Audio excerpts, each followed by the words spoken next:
यशोदा मैया लाला को गोद में लेटा करके रामचरित्र सुना रही थी। एक बार मैया ने कही, लाला एक राम नाम के राजा हते। सो गोदी में लेटे लेटे ठाकुर जी बोले, दशरथ जी उनके पिता हते। ठाकुर जी बोले, सीता जी उनकी पत्नी हती। करके छोटे छोटे बालक सुनते हैं लीला। अब पूरी लीला मैया सुना रही हैं, ठाकुर जी हुंकार कर रहे हैं, करके सुन रहे हैं। इतने में ही मैया ने बताई, बोले राम जी 14 वर्ष के लिए वन गए और वहां वन में सीता जी का हरण रावण ने किया। तो हुंकार तेज हो गई ठाकुर जी की। और जैसे ही सीता जी को हरण करके गए, राम जी ने खूब ढूंढी लेकिन सीता जी नहीं मिली। इतने में तो छोटे से लाला गोद से उठ गए और उठ करके बोले, हे लक्ष्मण मेरा बाण लेकर के आओ, इस रावण को मैं अभी बताता हूं ये कैसे सीता जी को लेकर के जाएगा। उस दिन तो ये ले गया था, आज नहीं लेकर के जाएगा। मेरा धनुष कहां है, मेरे बाण कहां है, इधर हटो, जल्दी लेकर के आओ। मैया बोली, लाला लाला लाला लाला मैं कथा सुना रही हूं। अरे मैया तूने दूर हट जा, आज या रावण को मैं देखूंगा, तेरी बहू को लेके कैसे गए वजह। मैया बोली, मेरी बहू ना है लाला, राघव जी की बहू। जैसे तैसे ठाकुर जी पकड़ करके हृदय से लगाए, तब ठाकुर जी शांत भये। तो ठाकुर जी को लोरी सुनना, रात्रि में लीलाएं सुनना। अब ये तो यहां तो मैया राम जी की लीला सुना रही है, पर ठाकुर जी को भक्तों की लीला सुनना, चरित्र सुनना बहुत प्रिय लगता है। इसलिए भक्त चरित्र नित्य, हमने आधे से ज्यादा चरित्र तो अपने लाल जी को सुना सुना के याद कर लिए। इसलिए अपनी भक्ति में अगर प्रगाढ़ता चाहते हैं, ठाकुर जी का अनुभव करना चाहते हैं, तो या तो भोग से उनको प्रसन्न करो या श्रृंगार से उनको प्रसन्न करो। और सबसे बड़ी बात है, भक्तमाल सुना के उनको खुश कर लो, वो आपसे राजी हो जाएं, वो आपसे प्रसन्न हो जाएं। बाईसा का चरित्र हम लोग सुन रहे हैं। श्रीमद् भागवत जी के बीच बीच में पुट ले रहे हैं, संपुट ले रहे हैं, मीराबाई का चरित्र सुन रहे हैं। भक्तमाल ठाकुर जी को बहुत प्रिय है। इसलिए या तो कोई श्रृंगार से ठाकुर जी को राजी करे, या तो कोई भोग से राजी करे, या फिर कोई राग से राजी करे। राग से मतलब सुना, गाना सुना करके। अच्छा एक बात और, मैंने कुछ कथाओं में ऐसा कहा है कि अगर व्यक्ति के पास में गायन शैली है तो वो गायन शैली से ठाकुर जी को जल्दी प्राप्त कर सकता है। गायन शैली में केवल गाना नहीं आता है, केवल राग में गाना यही आवश्यक नहीं होता। गायन शैली में अब हम कथा सुना रहे हैं, ये भी तो गायन है। अब श्रीमद् भगवद गीता, भगवान के द्वारा अर्जुन को जो संवाद सुनाया गया, उसको गीता क्यों कहा गया? गीता एक प्रकार से गीत को कहा जाता है। ठाकुर जी ने गाया तो है नहीं, गीत तो सुनाया नहीं, तो फिर उसको गीता क्यों कहा गया? कि अनुराग में भर करके, भाव में भर करके जब शब्द बोले भी जाते हैं ना, तो वो भी गीत जैसे होते हैं, गीत जैसे मार्मिक, गीत जैसे अनुभव प्रदान करते हैं, इसलिए उनको गीता कहा गया। जो व्यक्ति के हृदय को परिवर्तित करने की क्षमता रखते हो शब्द, जो शब्द व्यक्ति के हृदय में प्रेम रस घोल देते हो, वो शब्द सामान्य गीत से भी अधिक होते हैं। इसलिए केवल ठाकुर जी के आगे गाना, उसी से आपकी सेवा पूर्ण होगी ऐसा नहीं है। आप ठाकुर जी को कथा सुनाओ, लीला सुनाओ, रस सुनाओ, उससे ठाकुर जी बड़े प्रसन्न होते हैं। भक्तिमती मीराबाई का चरित्र हम लोग सुन रहे हैं, और ऐसा चरित्र संभवतः चंडीगढ़ में ही सुनाया जा रहा है, जहां पर बीच में भागवत जी का संपुट लग रहा है। और जगह हमने एक बार ही पहले मीरा चरित्र कहा है गुजरात में, तो वहां तो स्वच्छंद मीराबाई का चरित्र कहा, लेकिन चंडीगढ़ की इस कथा में बीच बीच में भागवत जी का संपुट लग जाने से अनुष्ठान और दिव्य हो जाता है। जैसे कई लोग सुंदरकांड का भी पाठ करते हैं तो संपुट लगाते हैं। बीच में संपुट क्या लगाएंगे? चौपाई बोलते रहेंगे, बीच बीच में बोलेंगे मंगल भवन अमंगल हारी द्रवहु सदशरथ अजिर विहारी। ऐसे संपुट लगाने से उस पाठ की महिमा और बढ़ जाती है। तो मीरा चरित्र अपने आप में अद्भुत है, लेकिन यहाँ चंडीगढ़ में भागवत जी के संपुट के साथ सुनाया जा रहा है, इसलिए यहाँ का मीरा चरित्र अति अद्भुत है। ध्यान से सुनना है आप सबको। आज ठाकुर जी का मंगल जन्मोत्सव कथा में मनाया जाएगा। खूब सुंदर व्यवस्था की गई है, दधी काना होगा। गत वर्ष की स्मृति आज तक हमारे चिंतन में रहती है। पिछले साल इतना आनंद हुआ था दधी काना उत्सव में। चंडीगढ़ की स्मृतियात्मक कथा हर वर्ष होती जा रही है। अगले वर्ष की भी डेट फाइनल हो गई है। कौन सी है? 16 से 22 अक्टूबर अगले साल। यहाँ कई लोग विदेशों से भी, चंडीगढ़ में रहने वाले लोग जो विदेश में, वो भी आए हैं। मुझे लंदन के भी मिले, अमेरिका के भी मिले, न्यूजीलैंड के भी आए हैं, ऑस्ट्रेलिया के भी आए हैं। ये लोग स्पेशली कथा सुनने ही आए हैं। अगली साल की भी टिकट बनवा लो भैया, आप सब लोग फिर से आ जाना। और अगली साल क्योंकि 1 महीना लगभग विलंब हो रही है कथा, 13 महीने का वियोग है इस बार आपको 13 महीने बाद कथा है। 1 साल 1 महीना लगेगा लगभग पुनः कथा होने में, और थोड़ा मौसम भी ठंडा हो जाएगा अक्टूबर तक। तो अगले वर्ष 16 से 22 अक्टूबर कथा है। और अगले वर्ष वृंदावन प्रकट उत्सव में क्या सुनाएंगे, अब ये तो हमारो मन जाने। संभवतः केवल व्रज लीला सुनाएंगे, ठाकुर जी के जन्म से ही प्रारंभ करेंगे। अगले वर्ष कथा में पहले दिन ही दधी काना होगा पहले दिन ही दधी उछालो जाएगा। पहले दिन कथा का प्रारंभ ही नंद घर आनंद भयो जय कन्हैया लाल की, और फिर ठाकुर जी की वृंदावन से लेकर के द्वारिका की लीला तक, या फिर वृंदावन से द्वारिका तक भी बहुत बड़ी हो जाती है, वृंदावन से मथुरा गमन लीला तक। मथुरा भेजेंगे नहीं, ब्रज में ही रखेंगे। तो 7 दिन केवल ब्रज लीला सुनेंगे विस्तार से। बाल लीला, पौगंड लीला, कुमार लीला, माखन चोरी लीला, और गोवर्धन गिरिराज धरण लीला, रास बिहार लीला, धेनु चरावन लीला, ये सब लीलाओं पे अगले वर्ष चर्चा करेंगे। तो ठाकुर जी की मधुर व्रज की लीला का भाव रहेगा। 10वां स्कंद 16 से 22 अक्टूबर। 1 साल में वैसे तो बहुत कुछ बदल जाता है, लेकिन फिर भी यहां कथा प्रारंभ होने के बाद ऐसा लगता है कि अभी कल ही पूरी हुई थी कथा पिछली, अब फिर शुरू हो गई है। तो ऐसा ही अनुभव रहता है ठाकुर जी के भाव में। तो अगले साल आनंद करेंगे।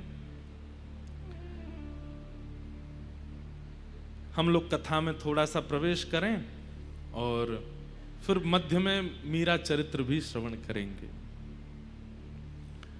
वेद व्यास जी महाराज ने अनेक रचनाएं की हैं, लेकिन व्यास जी के चित्त को शांति नहीं मिली, अपनी रचनाओं से प्रसन्न नहीं है।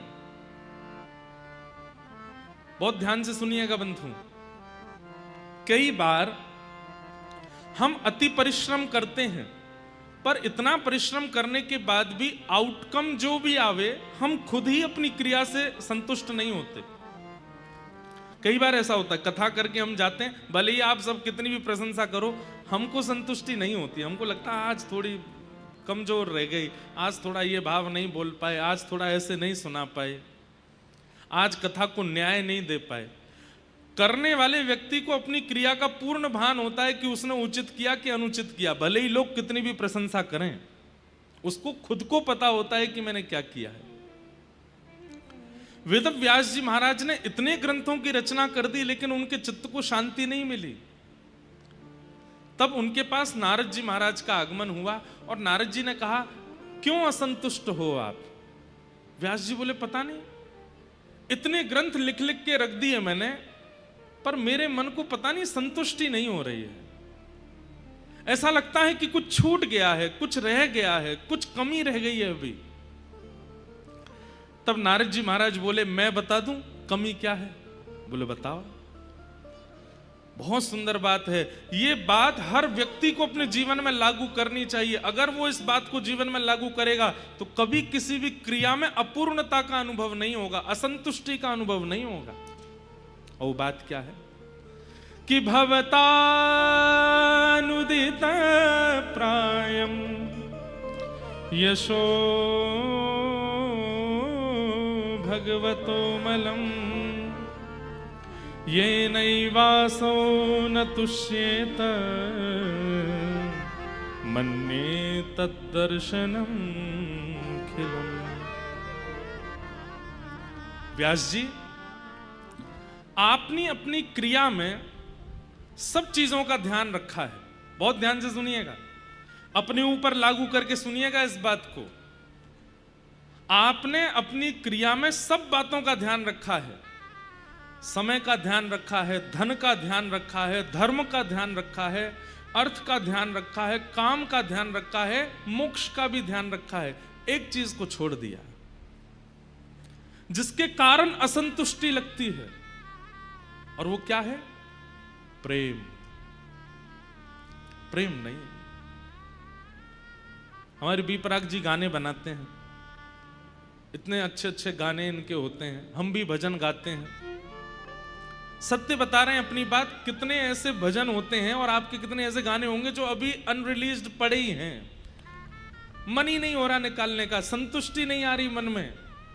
मैंने अनुभव करके देखा, जब भी हमारे कोई ऐसे भजन आदि मन होता है अभी रहने दो, अभी मत निकालो, अभी मत लाओ, अभी मत लाओ, फिर मन में आता क्यों नहीं आ रहा है, तब पता चलता है कि इसमें संगीत तो है, स्वर तो है, शब्द तो हैं, थोड़ा प्रेम रह गया है, थोड़ा उसका पुट लगाना बाकी है।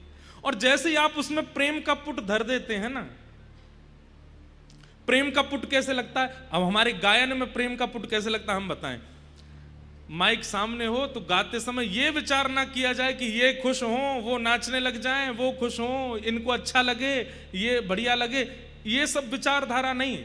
विचार केवल एक हो कि मेरे ठाकुर जी के सामने जब मैं इस भजन को सुनाऊंगा या इसको चलाऊंगा, वो कैसा अनुभव करेंगे, उनको अच्छा लगेगा कि नहीं। बस लग गया प्रेम का पुट।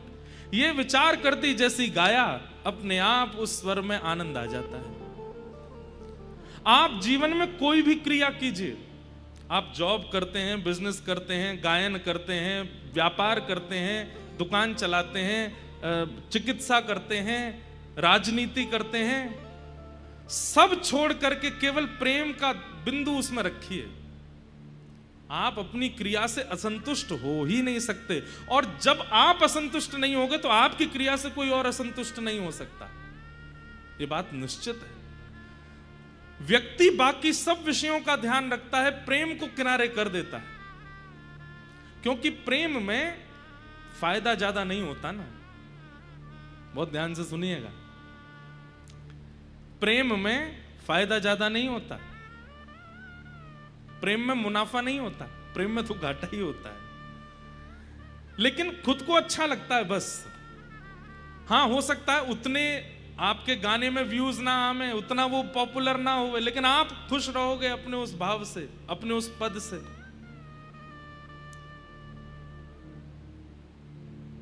और अपना प्रसन्न होना बहुत आवश्यक है, क्योंकि आप राजी हैं तो इसका मतलब आपके चित्त में विराजमान गिरधर राजी है।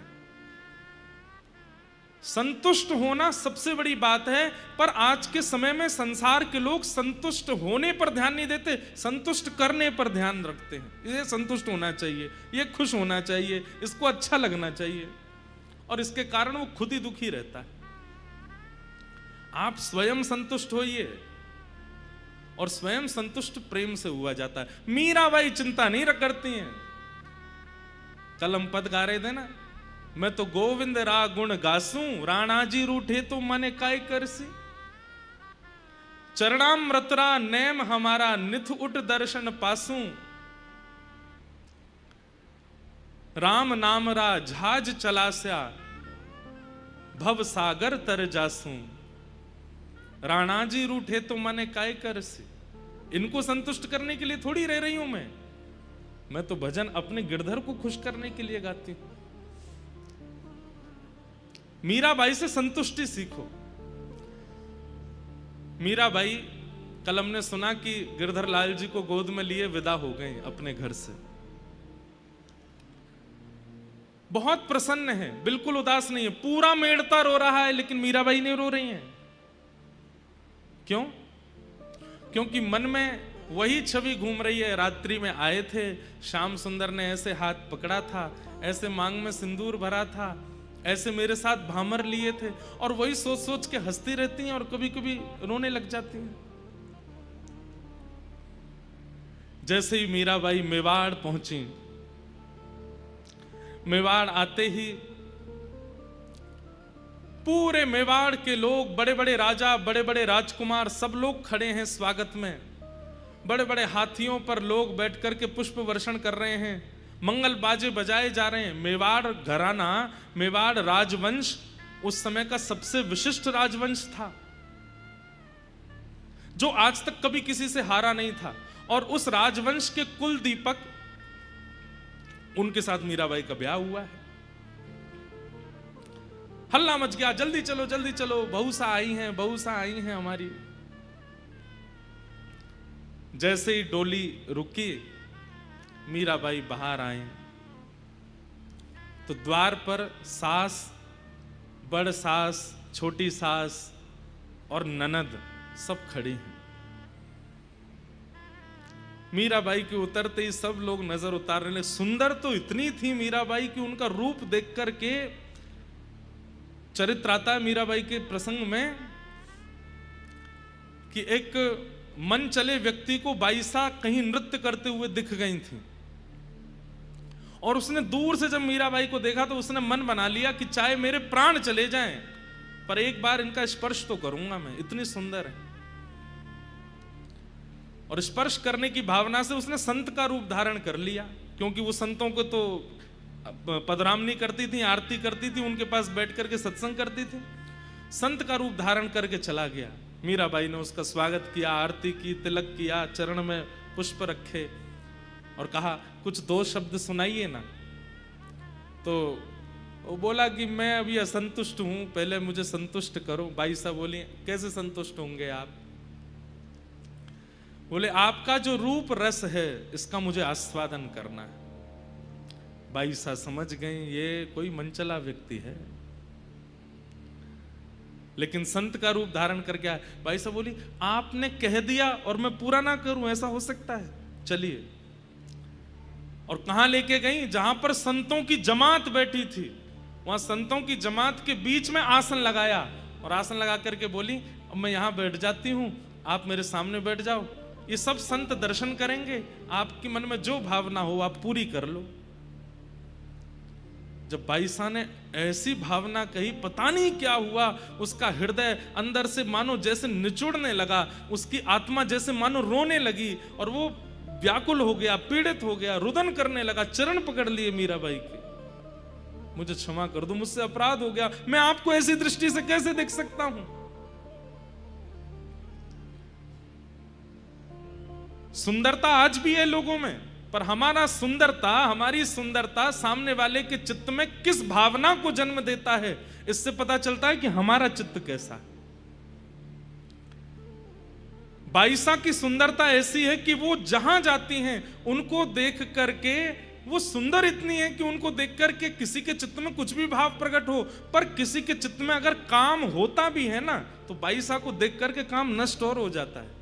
ऐसी हमारी किशोरी जी हैं। किशोरी जी की सुंदरता का कितना गुण गाते हैं हम लोग, लेकिन किशोरी जी की सुंदरता आपके और मेरे जैसी नहीं है।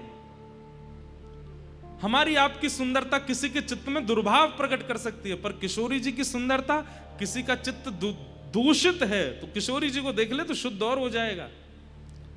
हमें कभी कभी ऐसा लगता है कि कंस राक्षसी क्यों बना रहा ब्रज में रहते रहते, क्योंकि उसने कभी किशोरी जी के दर्शन नहीं किए। अगर वो किशोरी जी की शरण में चला गया होता तो कंस तो कब का शुद्ध हो चुका होता, कब का पवित्र हो चुका होता। किशोरी जी का मुखमंडल ऐसा है। हमारा भजन हमारे गुण में भक्ति को घोल देता है। अगर कोई बहुत सुंदर है, बला का सुंदर है, और वो भजनानंदी अगर बन जाए ना, तो नित्य उसका भजन ऐसा हो जाएगा कि उसकी सुंदरता फिर किसी के चित्त में दुर्भाव को नहीं प्रकट करेगी, उसकी सुंदरता चित्त में कृष्ण को ही प्रकट करेगी। मीराबाई बहुत सुंदर है। बाईसा जैसे ही आई, ननद और सास वो तो बावली हो गई, इतनी सुंदर। अरे मोती लाओ, हीरे लाओ, जवाहरात लाओ, उनसे नजर उतारें अपनी भाभी साहब की। राजा कुंवर भोजराज सब लोग उनको सराहना करने लगे, इतनी सुंदर तुम्हारी पत्नी है, कितने भाग्य हैं तुम्हारे। तो एक रस्म होती है कि जब दहली में प्रथम प्रवेश बहू करती है तो नेग मांगा जाता है। तो ननद नेग मांगती है कि नेग दो, फिर अंदर जाने देंगे। पहले भैया से मांगा, भोजराज जी से कहा नेग दो, तो भोजराज जी ने हाथ के कड़ूला दिए, पैरों की पायल दी, सुंदर सोने के और उनमें हीरे जड़े हुए।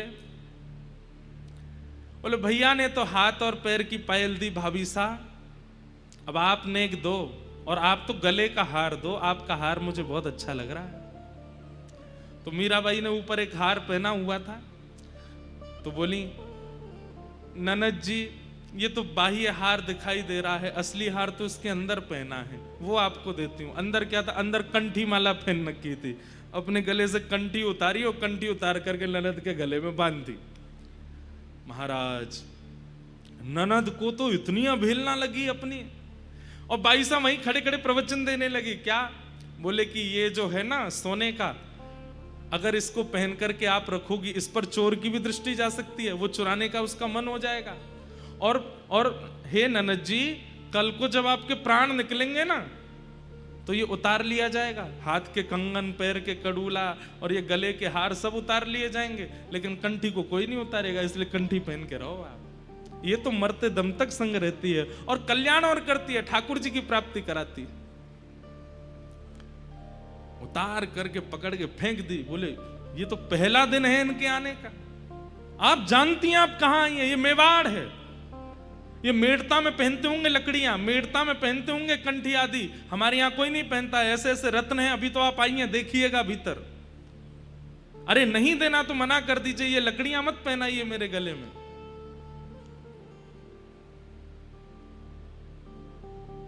भाई साहब तो प्रसन्न मुद्रा में कुछ नहीं बोली, भीतर चली गई। जैसे ही भीतर पहुंची, अपने कक्ष में जाकर के गिरधर लाल जी को विराजमान किया, तुरंत उनकी सेवा में लग गई। तुरंत रसोई घर में जाके सामग्री सिद्ध करने लगी। लाला भूख लगी होगी ना, इतने लंबे चल के आए हो, मैं बना देती हूँ अभी। भोग प्रसाद सिद्ध करने, इतने में ननद फिर आ गई, पांव पटकती हुई। भाभी साहब, हमारे घर में आते ही सबसे पहले देवी पूजन किया जाता है, चलो। मैं अभी गिरधर की सेवा में व्यस्त हूं, मैं नहीं जा पाऊंगी, आप लोग कर लीजिए। अब तो ननद कान पकड़ करके चीखने लगी, राम राम राम राम, ये कैसी भाभी आई है हमारे घर? घर आते ही देवी पूजन को नहीं जा रही, हमारी कुल देवी को पूजने नहीं जा रही, मना कर रही हैं। मां से जाके कहा, बोले कि मां भाभी तो स्पष्ट मना करती है, मैं नहीं आऊंगी, मैं गिरधर की सेवा में हूं। बोले कौन गिरधर? कुंवर भोज राजा गए, बोले वो उनके ठाकुर जी हैं, वो उनकी सेवा करेंगे। बंधुओं देखिए, परिवार चाहे जैसा मिले, ये कोई नहीं जानता कि कन्या को कैसा परिवार मिलेगा, लेकिन परिवार में एक व्यक्ति अगर आपके पक्ष का मिल जाए ना, तो आप वहां निर्वहन कर सकते हो। सब अनुकूल नहीं मिलते। मीराबाई को राजा भोज जो मिले हैं पति रूप में, वो बड़े सामर्थ्य देते हैं मीराबाई को, कभी रोकते नहीं। पीछे बात बिगड़ रही होती है तो वही संभाल लेते हैं, अपनी मां को जाके, बहन को, अरे ऐसे नहीं करो, वो उसके ठाकुर जी हैं, उसने मुझे, हमसे तो बताया नहीं कि कोई सेवा करेगी। बोले मुझे बताया था ना, सबको बताना आवश्यक है, मुझे बताया था, उसको सेवा करने दो। लेकिन सास तो सास, बेटा का ब्याह होते ही सास में सासपना आ जाता है पहले नहीं आता, बाद में आ जाता है।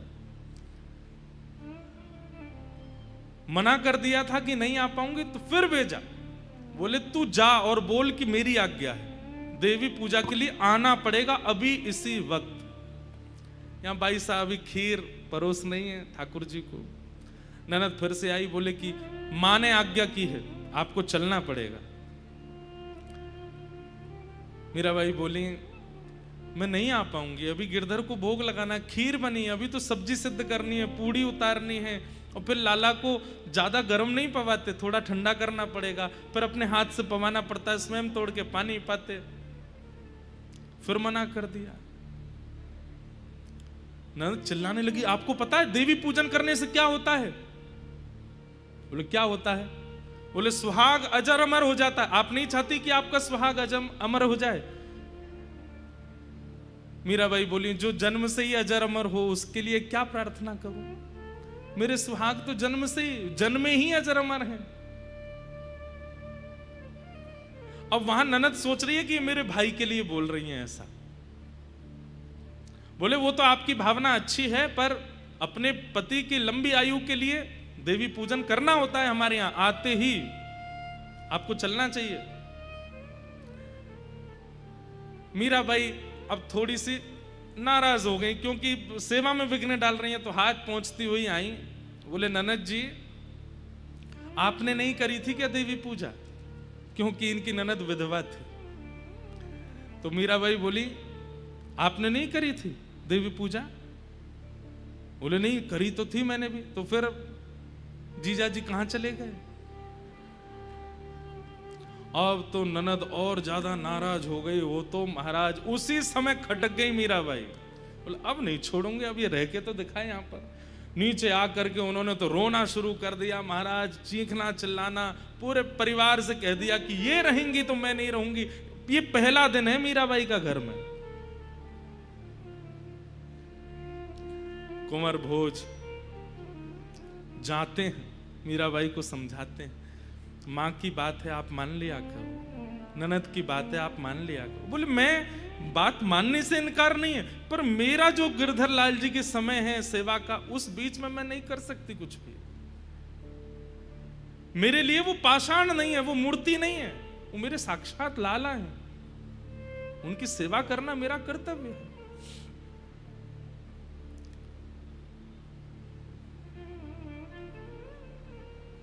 ऐसा रहती है। लेकिन यहां तो सब विपरीत भाव में आ गए। एक दिन राजा कुंवर भोज ने मीराबाई से कहा कि आप इतनी सेवा करती हैं, इतना ठाकुर जी का भाव रखती हैं, मैं जब भी आपको देखता हूं, आपको देखते ही मेरे चित्त में पता नहीं कैसे अनायास प्रेम बढ़ने लगता है। मैं चाहता हूं कि आप मुझे कुछ दर्शन कराओ, मुझे कुछ अनुभव कराओ। आपको अनुभव होते होंगे, मुझे भी अनुभव करा दीजिए। तो मीराबाई बोली मैं आपको कुछ दिखाती हूं। आज तक नहीं दिखाया, आज दिखाती हूं। बोले क्या? तो मीराबाई एक संदूक लेकर के आई, और वो संदूक खोल करके जैसे ही उसमें से रत्न प्रकट किए। प्राचीन राजाओं को रत्नों की भी पहचान होती थी, ये कैसा हीरा है, ये कैसे नग है, ये कैसा सोना है। और उस समय में राजस्थान में मेवाड़ राजघराने से ज्यादा संपत्ति किसी के पास नहीं थी। एक प्रकार से मीराबाई का जो विवाह हुआ ना, वो इसलिए भी हुआ था क्योंकि मेड़ता पर इतनी शक्ति नहीं थी, और उस समय आक्रांताओं का आक्रमण हो रहा था। तो मीराबाई का विवाह मेवाड़ में हो जाएगा, तो उससे हम लोगों को सुरक्षा मिल जाएगी। तो एक प्रकार से कहीं ना कहीं मेवाड़ के लोगों में मन में यह आता था कि हमने तो मेड़ता के ऊपर कृपा की है मीराबाई को लेकर के। आज मीराबाई ने एक संदूक खोली, और उस संदूक में से जैसे ही रत्न आभूषण सब बाहर निकाल के रखे, उन रत्नों को देखकर के राजा भोज के आंखें खुली रह गई। ये कैसे रत्न है, ये कैसा हीरा है, ये कैसे स्वर्ण, ये ऐसे मैंने पहले कभी नहीं देखे हैं। और जहां तक मैं जानता हूं, सबसे ज्यादा संपत्ति हमारे घराने में, और हमारे घर में भी ऐसी संपत्ति नहीं है। ये एक हीरा, एक नग भी यदि विक्रय किया जाए तो हमारी पूरी संपत्ति के समान होगा। कहां से मिले आपको? भाई साहब बोली जिस दिन आप बारात लेके आए थे ना, उसी रात्रि में द्वारिकाधीश बारात लेकर के आए थे, और तब मेरी सासू मां देवकी मैया ने ये मुझे पहनाए थे। मीराबाई बोलती हैं और सब लोगों को वो स्वप्न जैसा लगता है। वो देवकी मैया को सास ही बोलती हैं, यशोदा मैया को बड़ सास ही बोलती हैं। बोले मेरी सासू माँ देवकी जी ने मुझे पहनाए थे, गले में ये हार पहनाया था, हाथ में ये कंगन पहनाया था, पैर में ये पाजेब पहनाई थी, और ये जो कौंधनी है ना, ये तो द्वारिकाधीश ने ही पहनाई थी। आज राजा भोज के मन में किंचित जो अविश्वास जैसा था, उनको लगता था शायद इनका थोड़ा दिमागी स्तर ही ऐसा ही है, इसलिए ऐसे बोलती रहती है। लेकिन आज उन नगों को देख करके, उन आभूषणों को देख करके राजा भोज के मन में भी आया कि ये सामान्य नहीं है, ये संसार की रचना तो नहीं है जो ये दिखा रही है। और मीराबाई इतनी प्रसन्न, थोड़ा सूंघ के देखो इनमें से सुगंधी कैसी है। यहां राजा भोज जैसे ही उसको सूंघने लगते हैं, तभी उनको सघन वन दिखने लगता है, वृंदावन का अनुभव होने लगता है, यमुना जी के दर्शन होने लगते हैं, श्री गिरिराज जी दिखने लगते हैं। राधा राधा नाम उच्चारण करके संत समाज नृत्य करता हुआ दिखाई देने लगता है। ऐसी सुगंधी। राजा भोज समझ गए ये सामान्य नहीं। नेत्र सजल हो गए। राजा भोज बोले मैं आपसे बहुत प्रसन्न हूं, मुझे आज पूर्ण विश्वास हो गया कि ये सचल हैं और ये आपको स्वीकार कर चुके हैं। मैं आपसे बस इतना कहना चाहता हूं कि आप मुझसे कुछ मांग लीजिए, मैं आपकी कुछ सेवा करना चाहता हूं। मीराबाई इतना प्रेम कर ही इसीलिए रही थी कि उनको एक अपना काम बनवाना था, और तुरंत मीराबाई बोली तो मेरा एक काम है वो आप कर दीजिए। बोले क्या? आपके मेवाड़ घराने में कहीं भी मंदिर नहीं है, आपके पूरे राजभवन में कहीं भी संतों के आगमन कीर्तन कथा का कोई स्थान नहीं है। हमारी एक ही प्रार्थना है, आप देना चाहते हैं तो केवल ये दे दीजिए कि राजभवन के अंदर ठाकुर जी का दिव्य मंदिर बने, उसमें ठाकुर जी विराजमान हो और संत वैष्णव कथा प्रेमियों को वहां आने से कोई रोक टोक ना हो। बस इतना कर दीजिए। मैं सत्संग के बिना नहीं रह सकती। यहां सब कुछ ठीक है, मैं ताने सह लूंगी सास के, ननद के, सब लोगों के, मुझे सब मंजूर है, पर उन तानों के विपरीत में औषधि रूप में मुझे कथा सुननी है। उसके लिए आप एक मंदिर बनवा दीजिए। कुंवर भोज बोले देवी ये तो आप ऐसा कह रही हो कि खीर में से चीनी निकालो। कैसे निकलेगी? ये कैसे होगा? बोले और कुछ नहीं चाहिए मुझे। कुंवर भोज भी सोचे कि इन्होंने एक ही चीज तो मांगी है जैसे तैसे, ये भी मैं नहीं कर पाया तो कैसे होगा। सब विपरीत हो गए हैं और राजा कुंवर भोज ने मेवाड़ घराने के भीतर एक 4 भुजानाथ मंदिर बनवाया, ऐसे ऐसे रत्न लगवाए। मीराबाई जैसे बोलती हैं वैसी उसकी आकृति। एक द्वार बना है जहां से संतों को आवागमन में कोई रोक टोक नहीं है। रसिक आएंगे, संत आएंगे, वैष्णव आएंगे, कथा कीर्तन सब प्रारंभ। घर के सब लोग विपरीत हो गए, लेकिन पति साथ में खड़ा है इसलिए कोई कुछ नहीं कर पाया। लेकिन हमारे ठाकुर जी को अनुकूलता ज्यादा अच्छी लगती नहीं। भक्त बहुत रिलैक्स हो ना तो ठाकुर जी को लगती है अरे इतना आराम कैसे फरमा रहा है, कुछ तो करो। और राजा भोज एक युद्ध में गए थे और वहां युद्ध में एक बाण उनको ऐसा लगा जिसके कारण पूरे शरीर में रोग फैल गया। वैद्यों ने कहा अब तो इनकी सेवा करो, ये कभी भी अपने प्राण त्याग सकते। ननद तो द्वार से बोलती आई तुमने देवी पूजा नहीं की, देखो आज मेरे भैया की क्या हालत हो गई, मरणासन अवस्था में है। भोज राजा बोले मुझे और कहीं चिकित्सा के लिए नहीं जाना, मुझे मेरे कक्ष में छोड़ दो, मीरा को मेरे पास छोड़ दो, मैं उसे देखता रहूंगा, वो मुझसे बात करती रहेगी, बस मुझे यही चाहिए। मीराबाई लाल जी की सेवा करती हैं, चरणामृत पिलाती हैं, भोग लगाती हैं, भोग पवाती हैं। आसन पर बस लेटे हैं भोज राजा। एक दिन आया जिस दिन उनको अनुभव हुआ कि बस आज मेरे प्राण चले जाएंगे। आज पहली बार मीराबाई का स्पर्श किया, हाथ पकड़ लिया, आप यहीं बैठो।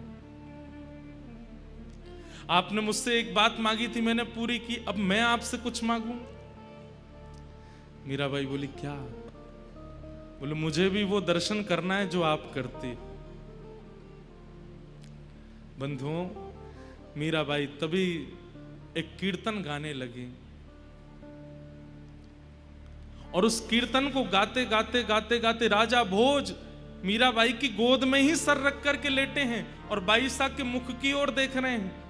और उस कीर्तन को गाते गाते गाते गाते तभी राजा भोज ने एक बार अपनी पलक झपकी और जैसे ही खोल करके देखा तो श्री मीराबाई के रूप में ही प्यारे गिरधर लाल प्रकट हो गए और राजा भोज को दर्शन होने लगा।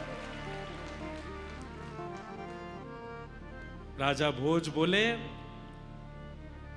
आंख खोलती मीरा है पर देखते गिरधर हैं, मुख खोलती मीरा है पर बोलते गिरधर हैं, चलती मीरा है पर हृदय में गिरधर है। ये मीरा तो बाहर की काया है पर इसके चित्त में जो आत्मरूप धारण करके बैठा है वो तो साक्षात गिरधर है।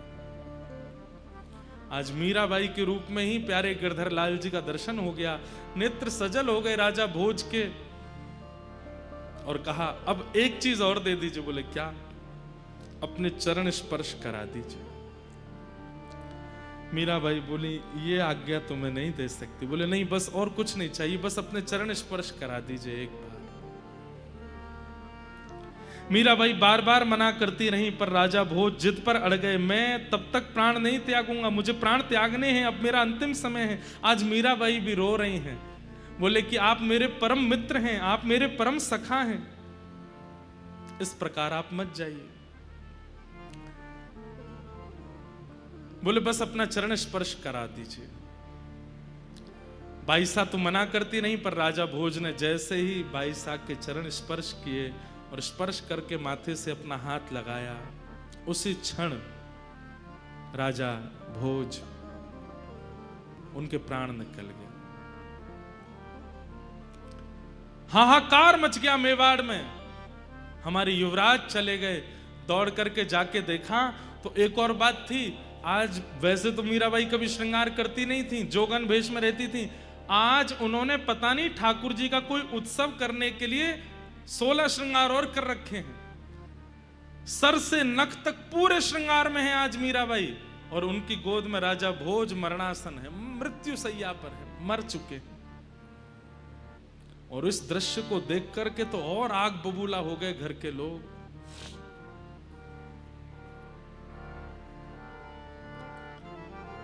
सब लोगों ने मीराबाई का हाथ पकड़ा, बैठाओ इनको, कलश डालो, इनके मांग का सिंदूर मिटाओ। मीराबाई खड़ी हो गई। बोले कि सिंदूर उसका मिटाइएगा जिसका ना हो कोई, मेरा तो है, मेरे तो सामने खड़े, मैं सिंदूर नहीं हटाऊंगी, मैं चूड़ियां नहीं तोड़ूंगी। सोचिए बंधुओं वो कैसा मंजर रहा होगा। सारी नारियां चारों तरफ से घेर करके मीराबाई को ताने दे रही हैं और मीराबाई हिल नहीं रही है वहां से। ननद आगे कहती, मेरे भाई को खा गई आप, मेरे भाई के प्राण ले लिया आपने, हमारे पूरे मेवाड़ को अनाथ कर दिया आपने। और आज जो रस्में हैं जो वो तो आज तक करी नहीं। और आज जो एक बिना पति के पत्नी का जो धर्म होता है वो भी नहीं निभा रही हो आप। मतलब मृत्यु के बाद भी मेरे भैया को चैन से नहीं रहने दोगी। मीराबाई कहती हैं ये पूरी दुनिया नहीं जानती है लेकिन आपके भैया जानते थे कि मेरा विवाह उनसे केवल मेवाड़ में आने के लिए हुआ था, कि वे चाहते थे कि मैं मेवाड़ आऊं, मेरे गिरधर मेवाड़ आवे। वास्तव में मेरा विवाह हो चुका है। क्या पागलपना करती रहती हो? किससे विवाह हुआ है तुम्हारा? कितना बड़ा पहाड़ टूट पड़ा है। एक तरफ राजा कुंवर भोज की अर्थी जा रही है और दूसरी तरफ मीराबाई गिरधर लाल को कस के पकड़ के खड़ी हैं और ना जाने कितनी नारियां वहां पर उनको खींच रही हैं, उनके हाथ के चूड़ियां तोड़ने के लिए, मांग का सिंदूर मिटाने के लिए। और वे गा रही हैं कि मेरे यही हैं और कोई नहीं है। जब ये हैं तो फिर मैं सिंदूर क्यों हटाऊं? मीराबाई कहती हैं आप चाहती हैं ना कि मैं श्रृंगार में ना रहूं, मुझे जैसे रहना चाहते हैं, जैसे रहना चाहिए आप लोगों के अनुसार आप चाहती हैं मैं वैसा भेष धारण कर लूं। आप चले जाइए, मैं अपने आप कुछ ना कुछ धारण कर लूंगी, नहीं लगेगा श्रृंगार मेरे मुख पर। और राजकीय वस्त्रों का त्याग कर दिया। जो मीरा बचपन से आज तक एक राजकुमारी तो है ही, उसी भेष में रहती है, लेकिन आज बैरागन हो गई है। केवल एक सामान्य सी लोई मतलब सॉल, उसको ओढ़ लिया है। गले में मोतियों के और अद्भुत अद्भुत रत्नों की माला सब उतार करके किनारे धर दी है। गले में केवल एक बनमाला और केवल एक तुलसी की माला धारण कर ली है। हाथ में करताल उठा ली है और आ गई हैं सबके सामने। बोले अब आप राजी हैं? मैं ऐसे ही रहूं? आप यही चाहते थे ना? अब मेरे रूप को देख लीजिए, अब चिंतित मत होइए। तुरंत गई हैं चार भुजानाथ जी का जो मंदिर बना है और वहां जाकर के संतों के मध्य दोनों भुजा उठा करके नृत्य करने लगी मीराबाई। मीराबाई इस भाव से अपने वस्त्र नहीं उतार रही हैं कि भोज राजा चले गए हैं तो मुझे ऐसे रहना है, बल्कि इस भाव से अपने वस्त्रों को धारण कर रही हैं, भगवा भेष पहन रही हैं, बैरागण का भेष धारण कर रही हैं कि संत जन वो कृष्ण के हैं, वो ठाकुर जी के हैं, इसीलिए तो विरक्त भेष में रहते हैं। मैं भी तो ठाकुर जी को, तो मुझे भी ऐसा ही भेष धारण करना चाहिए। ना कोई श्रृंगार है, ना कोई चटकदार वस्त्र है, सामान्य सी एक लोई ओढ़ करके गले में बनमाला और केवल तुलसी माला पहन करके मीराबाई अब अपने रूप में आ गए हैं। और अब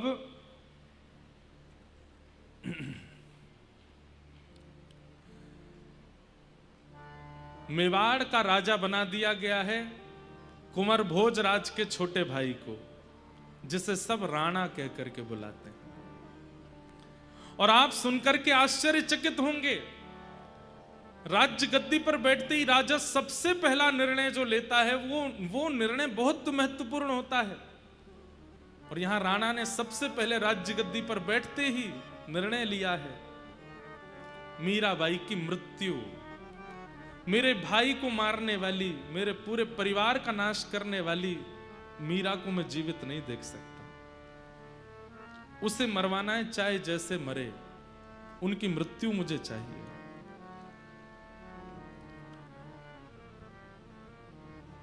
नियम बना लिया और सबसे पहले अपने सेवकों को आज्ञा की, हमारे यहां एक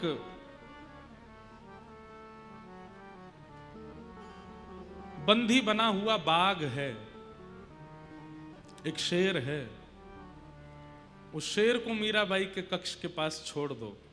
और बहुत दिनों से भूखा भी है, खा जाएगा, खत्म होगा कंटक हमारा। जाकर के उस बाघ को छोड़ दिया मीराबाई के कक्ष के सामने।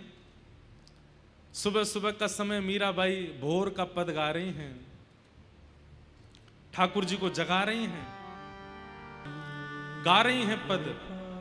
और उसी समय सखियों की दौड़ने की आवाज आती है, हाथ से थाल छूट गए हैं, सब चीख रही हैं। मीराबाई कहती क्या हुआ, तुम इतनी घबरा क्यों रही हो? बोले भाई साहब बाहर मत जाइएगा, छुप जाइए जल्दी। क्यों? अरे एक बाघ आ गया है, आपके द्वार पर खड़ा है। मीराबाई ने जैसे सुना बाघ, सुबह जो माला, जो भोग, जो प्रसादी, जो आरती गिरधर लाल जी के लिए तैयार करके रखी है, उन सबको एक थाल में सजा करके मीराबाई जा रही हैं। सखियां कह रही भाई साहब उधर मत जाइए, वहां बाघ बैठा है। वहीं की ओर जाती हैं और जैसे ही बाघ की ओर दृष्टि डाल करके देखा है, तुरंत अपनी सखियों से कहती हैं, अरे तुम घबरा रही हो, ये बाघ नहीं है, तो मेरे ठाकुर जी का ही एक रूप है। आज साक्षात मेरी सेवा से प्रसन्न होकर नृसिंह आए हैं द्वार पर। अरे आओ जल्दी, दिया लेकर के आओ, बाती लेकर के आओ, नजर उतारनी है, स्वागत करना है, ठाकुर जी आए हमारे द्वार पर। सखियां तो कह रही हैं ये तो खुद तो मरेंगी, हमको और मरवाएंगी साथ में। लेकिन वहां दूर सब सैनिक खड़े हैं, वो भी देख रहे हैं कि ये जब खा जाएगा तो इसको बंदी बना के ले जाएंगे। और यहां सब सखियां घबरा रही हैं कि पता नहीं क्या होगा। लेकिन बाईसा जैसे ही गई, जो घुर्रा रहा था, बार बार दहाड़ रहा था नाहर, बाईसा को देखते ही शांत हो गया, बैठ गए। और बाईसा ऐसे बात कर रही हैं, आ गए आप आज इतने विशेष रूप में क्यों आए हैं? आज नृसिंह चतुर्दशी तो नहीं है और यहां आसपास कोई हिरण्यकश्यप भी नहीं है, तो फिर आप ऐसे रूप में क्यों आए हैं? अच्छा, तो मैं समझ गई, आप निश्चित ही राणा को हिरण्यकश्यप रूप में देख रहे हो ना? नहीं नहीं, ऐसा मत कीजिएगा। और बाईसा कहती हैं, अब आप आ गए हैं, थोड़ा स्वागत स्वीकार कीजिए। अपने हाथ से माला पहना रही हैं, अपने हाथ से तिलक कर रही हैं, और जो भोग प्रसादी गिरधर लाल जी के लिए लेकर के बैठी थी, बोले आप गिरधर ही तो आए हैं मेरे सामने। अपने हाथ से, जैसे कोई बछिया बछड़ा को पवाता है, ऐसे अपने हाथ से पवा रही हैं उस बाघ को। सब जगह मेरे ठाकुर जी हैं। ये दृश्य देख करके सब आश्चर्यचकित हो गए, और बाईसा ने जैसे प्रणाम करके आरती की है, वो बाघ वहां से उल्टे पैर लौट करके चला गया, कुछ नहीं बिगाड़ पाया। और बाईसा तुरंत लौट करके आई, हाथ धो करके अपने लाल जी की सेवा में लग गए। इतना सामान्य था सबके लिए। सबने जाकर के राणा जी को बताया, बोले बाघ तो कुछ नहीं बिगाड़ पाया, बल्कि मीराबाई ने तो माला पहनाई, आरती करी, उसको अपने हाथ से प्रसाद पवाया। अब बंधुओं, ऐसी स्थिति में सोच विचार तो ये करना चाहिए कि भाई उनकी भक्ति कैसी है कि बाघ भी उनसे कुछ नहीं बोला।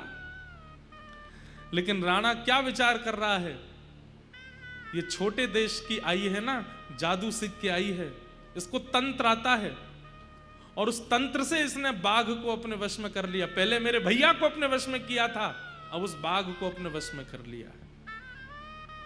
अरे बहुत बड़ी तांत्रिक है, इसके तंत्र मंत्र की विद्याओं में ये सब जीव फंस जाते हैं।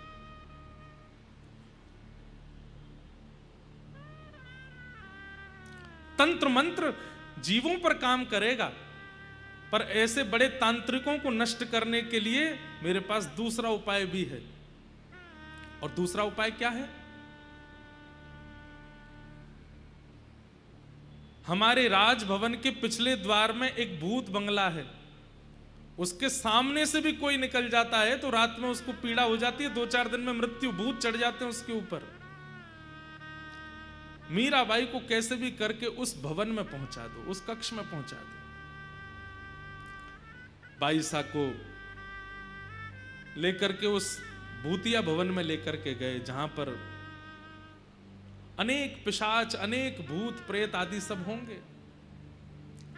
और ये कहकर के गए कि हमारे राजभवन में एक ठाकुर जी की मूर्ति है, हमें समझ नहीं आ रहा है इनकी प्रतिष्ठा कैसे करें। भाई साहब बोली मुझे दिखाओ कहाँ है, तो लेकर के गए, बोले ये इस कक्ष में अंदर। बोले आप भी चलो, हम तो आ रहे हैं, आप जाओ भीतर। जैसे ही भाई साहब भीतर गई, बाहर से द्वार बंद कर दिए, अंदर अंधेरा, तभी दिखे खूब सारी प्रेत आत्माएं वहां पर विचरण कर रही थी। भाई साहब तुरंत वहीं बैठ गए और वहीं बैठ करके कीर्तन करना प्रारंभ किया। अंदर से चीखने की आवाज आ रही है और बाहर खड़े खड़े राणा और सब लोग नाच रहे हैं। बोले कि अब ये मर जाएगी, अब नहीं बचेगी। लेकिन वो चीख मीराबाई नहीं रही हैं, वो प्रेत चीख रहे थे। क्यों? कीर्तन भजन सुन के वो सब मुक्त हो करके जा रहे थे। अब तो ऐसी स्थिति हो गई, वो प्रेत जा जा करके और प्रेतों को लेकर के आए। बोले अपनी मुक्ति चाहते हो तो चलो उस भवन में, वहां मीराबाई कीर्तन कर रही है। और मीराबाई के कीर्तन सुनकर के जितने प्रेत थे सब प्रणाम करके मुक्त होकर वहां से प्रस्थान कर गए। थोड़ी देर बाद जब चीखें आनी बंद हो गई तो राणा ने कहा द्वार खोल के देखो, उसका शव ले आओ अंदर से, नीला पड़ गया होगा। जैसे द्वार खोला, मीराबाई हाथ जोड़ते हुए भीतर से बाहर निकली। राणा आदि भग गए, बोले यही प्रेतनी बन गई है, अब तो हमें लगता है इसी के अंदर प्रेत आ गया। बोले नहीं नहीं, मैं प्रेत नहीं बनी हूं, वो जितने थे वो सब चले गए, उनके उद्धार नहीं हुआ था। मुझे अंदर ठाकुर जी तो कहीं मिले नहीं, पर वो सब प्रेत थे, तो मैंने सोचा क्या करें, कीर्तन करके सबको मुक्त कर दिया। अब भी राणा ने ये नहीं सोचा कि इनके भजन में कितना बल है। वो अब भी क्या सोच रहा है, इतनी बड़ी तंत्र विद्या जानती है कि प्रेतों को भी अपने वश में कर लेती है। भक्त की भक्ति समझना बहुत बड़ा काम है, और इसी से वैष्णव अपराध बनता है बंधुओं। जब हम किसी भक्त की भक्ति को आकलन करने लगते हैं और पहचान नहीं पाते और अपने मन में सोच लेते हैं ये बनते बहुत बड़े हैं पर हैं नहीं, यही वैष्णव अपराध है, और ठाकुर जी को यही प्रिय नहीं है।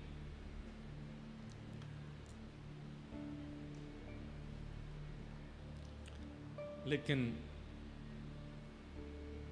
बाईसा तो अपनी ठाकुर जी की सेवा में रहती हैं, अपने गिरधर की सेवा में रहती हैं। राणा ने तीसरा प्रयास किया, क्या? रात रात में गिरधर लाल जी चोरी करवा दिए, और गिरधर लाल जी जिस झांपी में सोते थे उस झांपी में एक सर्प रखवा दिया, विषैला सर्प। बोले प्रातःकाल जैसी सेवा के लिए पिटारा खोलेगी, डस देगा, मर जाएगी। गिरधर लाल जी तो अंतर ध्यान करवा दिए, चोरों से चोरी करवा दिए। मीराबाई सो रही थी, झांपी जी में सर्प ला करके बैठा दिया। प्रातःकाल होते ही बाईसा जैसे ही गई और जैसे ही जाकर के सेवा में प्रस्तुत हुई, जैसे ही झांपी खोली है, सब दूर झरोकों से खोल करके देख रहे थे। बोले जैसे सर्प डसेगा तो हम बता देंगे। सब झरोकों पर खड़े हैं, रात में सोए नहीं कोई भी, कि मीरा सुबह जल्दी उठ करके सेवा करती है। जैसे ही बाईसा ने झांपी खोली, झांपी खोल करके वस्त्र हटाया, झरोकों से सब देख रहे थे। सर्प अंतर्ध्यान, गिरधर लाल जी प्रकट हो गए वहां पर, गिरधर लाल जी बैठे। ये देख करके अब पता एक और चीज हो रही थी, जो जो राणा क्रम करता जा रहा है, हर क्रम में लोग भक्त होते जा रहे हैं। मीराबाई के एक प्रकार से अनुगत्य में आते जा रहे हैं। कईयों को विश्वास हो गया कि ये मीराबाई की भक्ति है। बंधुओं, ये सुनने में बहुत सरल सहज भावनाएं हैं, पर कभी अनुभव करके देखिए। एक अकेली लड़की जिसके ना मां है ना पिता है साथ में, एक पति थे वो भी चले गए और कोई साथ में नहीं है समर्थन देने वाला सेवा में, पर निडर अपनी भक्ति पर विश्वास, अपने गुरु पर विश्वास करके मीराबाई जैसे दांतों के बीच में जीव ऐसे रह रही हैं मेवाड़ में। कई बालक आते हैं, कईयों के पत्र आते हैं मेरे पास में। एक बालक आज सुबह मिलने का क्रम था, तो एक बालक आया, रोने लगा। बोले महाराज जी मेरे परिवार वाले 3 दिन से मुझसे बात नहीं कर रहे। मैंने कहा क्यों? बोले मैं कथा में आता हूं इसलिए। मुझे कभी कभी बहुत कष्ट लगता है, आपके बच्चे कहीं किसी बार में तो नहीं जा रहे ना, आपके बच्चे कहीं कुछ गलत खाने पीने तो नहीं जा रहे ना, कथा सुनने जा रहे हैं, सत्संग सुनने जा रहे हैं, अपने आप को सुधार रहे हैं, अपना आचरण सुधार रहे हैं, अपना भोजन सुधार रहे हैं। माता पिता को इससे पीड़ा कैसे हो सकती है? और एक बात बताऊं, माता पिता की पीड़ा मुझे पता है। उनको ये लगता है कि ये ज्यादा सुधर गया तो इसके लायक कैसे मिलेगा दूसरा साथी, क्योंकि संसार में सब सुधरे हुए नहीं है। चिंता क्यों करते हो आप? ठाकुर जी है ना, ठाकुर जी ढूंढ के लाएंगे उसके लिए कोई। भैया बालकों को संसारी बनाओगे तो आपको उसके लिए अनुकूल जीवन साथी ढूंढना पड़ेगा, पर वो बालक ठाकुर जी को भेजेगा तो ठाकुर जी उसके लिए ढूंढ के भेजेंगे। ठाकुर जी लाएंगे, या तो कर ब्याह या के संग रहे।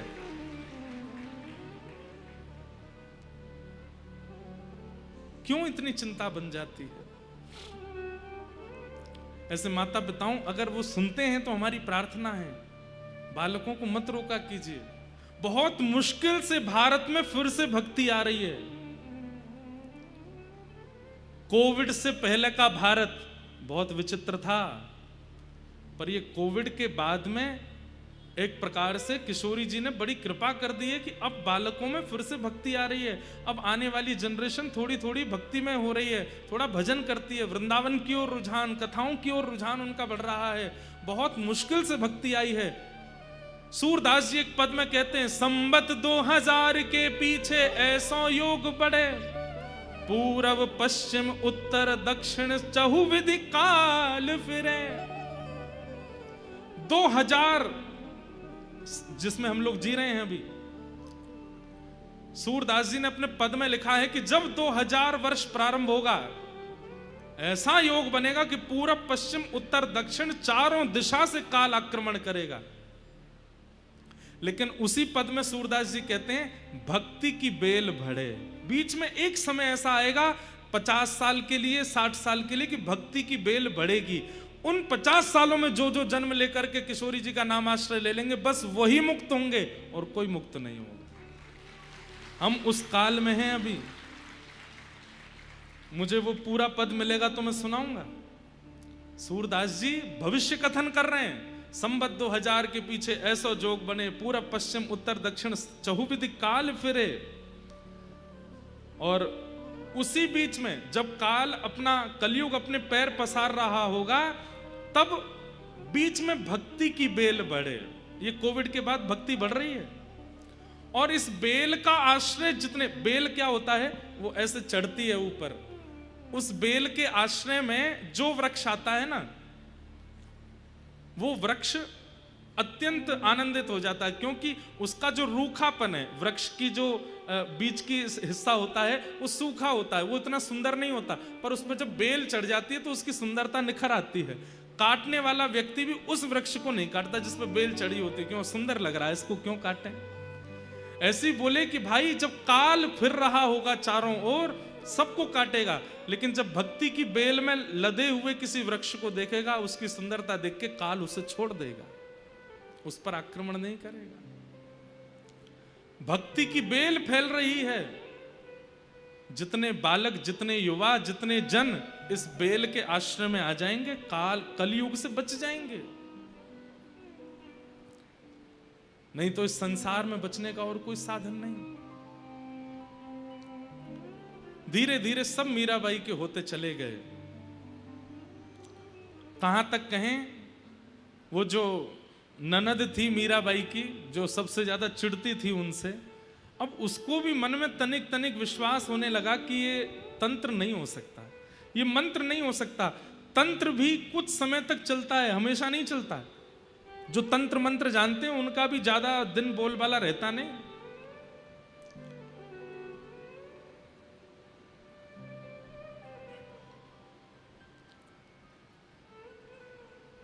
अंतिम प्रयास किया राणा ने।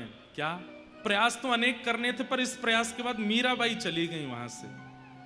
और वो प्रयास क्या था? एक वैद्य को बुलाया और वैद्य से कहा, कोई ऐसा विष है जिसकी एक बूंद जीभ पे जाते ही व्यक्ति मर जाए? बोले महाराज है, लेकर के आओ। लेकर के विष आए, स्वर्ण के पात्र में रख करके, और अपने कुछ सैनिकों से कहा तिलक फोटा लगा करके तैयार होकर, जैसे मीरा के भक्त घूमते हैं वैसे ही बन करके जाओ, और उससे कहना जगन्नाथपुरी से जगन्नाथ भगवान का चरणामृत आया है, ले लो। कालकूट विष जिसकी सुगंधी भी अगर ले लें तो प्राण निकल जाएंगे, वो विष लेकर के मीराबाई के पास गए। और जैसे ही मीराबाई के पास पहुंचे, बाई साहब अपने ठाकुर जी की सेवा कर रही थी, किसी ने कहा, बोले जगन्नाथ भगवान का चरणामृत आया है, ले लीजिए। भाई साहब तुरंत उठ करके गई, बोले अरे चरणामृतरो नेम हमारो, ये तो नियम है मेरा कि चरणामृत और प्रसाद कहीं से भी आता सबसे पहले मीराबाई लेती हैं, उसमें विलंब नहीं करती। और ये नियम भी है, किसी भी तीर्थ का, धाम का, कहीं का भी प्रसाद आवे, प्रसाद आते ही उसको स्वीकार करना, उसको तुरंत पाना चाहिए, तुरंत खोलो पालो।